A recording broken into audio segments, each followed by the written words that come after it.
एक समय की बात है, कुछ बच्चे अपने गुरु के साथ आश्रम में रहकर विद्या अध्ययन किया करते थे। एक दिन प्रातःकाल गुरुजी ने सभी विद्यार्थियों को अपने पास बुलाया और सभी विद्यार्थियों को समझाते हुए कहा, हमें जीवन में क्या करना चाहिए ये सब बताते हैं, हमें जीवन में क्या नहीं करना चाहिए ये कोई नहीं बताता। इसीलिए आज मैं तुम सबको 5 ऐसी बातें बताऊंगा जो किसी को भी नहीं करनी चाहिए।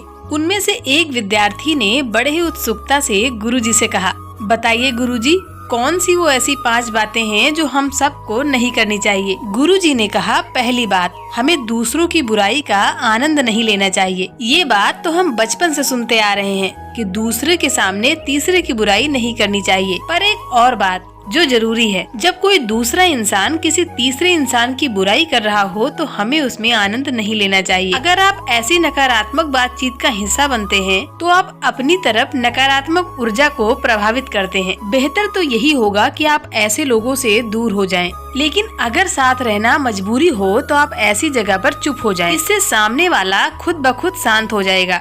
और दूसरी बात, अपने अंदर को दूसरों के बाहर से तुलना करना। इसे इंसानी स्वभाव कह लीजिए या फिर कुछ और, पर सच तो यही है कि बहुत सारे दुखों का कारण हमारा अपना दुख नहीं होता, दरअसल वो दूसरों की खुशी होती है। आप इससे ऊपर उठने की कोशिश करिए। इतना याद रखिए कि किसी व्यक्ति की असलियत सिर्फ उसे पता होती है। हम लोगों के बाहरी यानी नकली रूप को देखते हैं और उससे अपने आप को तुलना करने लगते हैं और इसीलिए हमें लगता है कि सामने वाला बहुत खुश है। पर हकीकत तो ये है कि ऐसी तुलना से कोई मतलब नहीं होता। आप सिर्फ अपने आप को बेहतर करने की कोशिश करें और व्यर्थ की तुलना करने से बचें। गुरुजी ने आगे कहा, तीसरी बात ये है कि किसी काम के लिए दूसरों पर निर्भर नहीं होना चाहिए। मैंने ये देखा है कि लोग अपने जरूरी काम को सिर्फ इसलिए नहीं पूरा कर पाते क्योंकि वो किसी और के ऊपर निर्भर हैं। आप किसी व्यक्ति विशेष पर निर्भर मत रहिए, आप अपने लक्ष्य को समय पर पूरा करिए। अब अगर आपका दोस्त तत्काल आपकी मदद नहीं कर पा रहा है तो आप किसी और की मदद ले सकते हैं, या संभव हो तो अकेले भी आप उस काम को कर सकते हैं। ऐसे लोग जो छोटे छोटे कामों को करने के लिए आत्मनिर्भर होते हैं वो आगे चलकर बहुत बड़े बड़े काम को पूरा कर लेते हैं। तो इस चीज को अपनी आदत में लाइए। जरूरी ये है कि काम पूरा हो,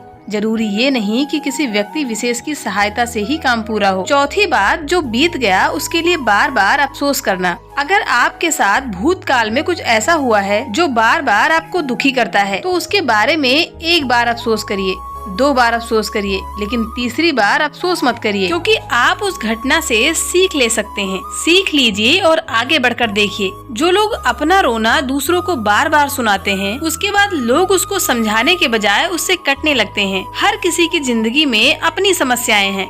कोई भी ऐसे व्यक्ति को पसंद नहीं करता जो उसे खुशी देने के बजाय उसे दुखी करे। अगर आप ऐसा करते हैं तो सबसे ज्यादा नुकसान आपको ही होता है। आप अपने भूतकाल में ही फंसे रह जाते हैं, ना ही आप अपने वर्तमान को जी पाते हैं और ना ही भविष्य के लिए अपने आप को तैयार कर पाते हैं। 5वीं बात, हम संपूर्ण ब्रह्मांड में जिस चीज पर अपना ध्यान केंद्रित करते हैं उस चीज में आश्चर्यजनक तरीके से वृद्धि होती है। इसीलिए आप जो होता हुआ देखना चाहते हैं उसी चीज पर अपना ध्यान केंद्रित करिए, उस बारे में बात करिए, न कि ऐसी चीजों के बारे में सोचिए जो आप नहीं चाहते। जैसे यदि आप अपनी आय बढ़ाना चाहते हैं, बढ़ती महंगाई और हर महीने के खर्च पर आप ध्यान मत दीजिए, बल्कि क्या हम नया कर सकते हैं और अपनी आय को कैसे बढ़ा सकते हैं इस चीज पर ध्यान दीजिए। गुरुजी ने कहा, आप इन छोटी छोटी बातों पर ध्यान देकर आप अपने जीवन में एक सफल व्यक्ति बन सकते हैं।